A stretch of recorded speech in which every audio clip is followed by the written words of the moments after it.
Welcome, I'm Bill Butler and I'm an instructor in the Automotive Technology Department at Vincennes University. In this video we will learn how to flare brake lines.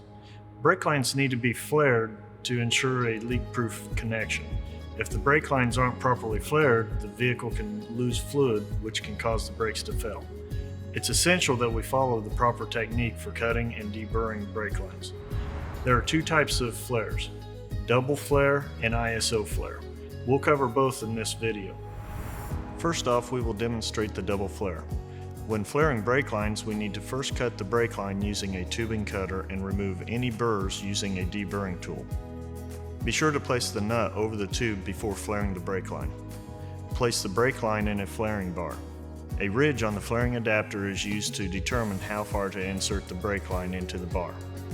Coat the brake line with clean brake fluid to lubricate the tube. Use the appropriate adapter to flare out the brake line end.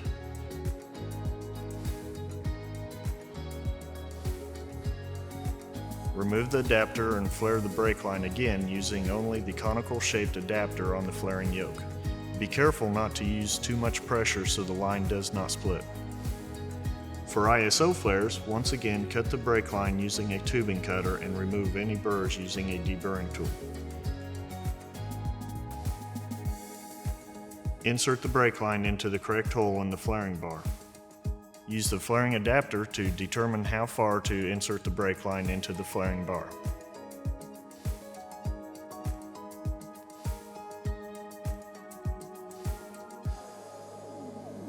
Tighten the wing nut securely, starting with the wing nut closest to the tubing. Lubricate the brake line with clean brake fluid. Select the adapter that fits the tubing and place the adapter onto the flaring yoke. Place the flaring yoke and adapter onto the brake line. Tighten the forcing screw until the adapter bottoms out on the clamp. Loosen the forcing screw and remove the yoke assembly. The ISO flare is now complete. Now you know how to perform the two types of brake line flare.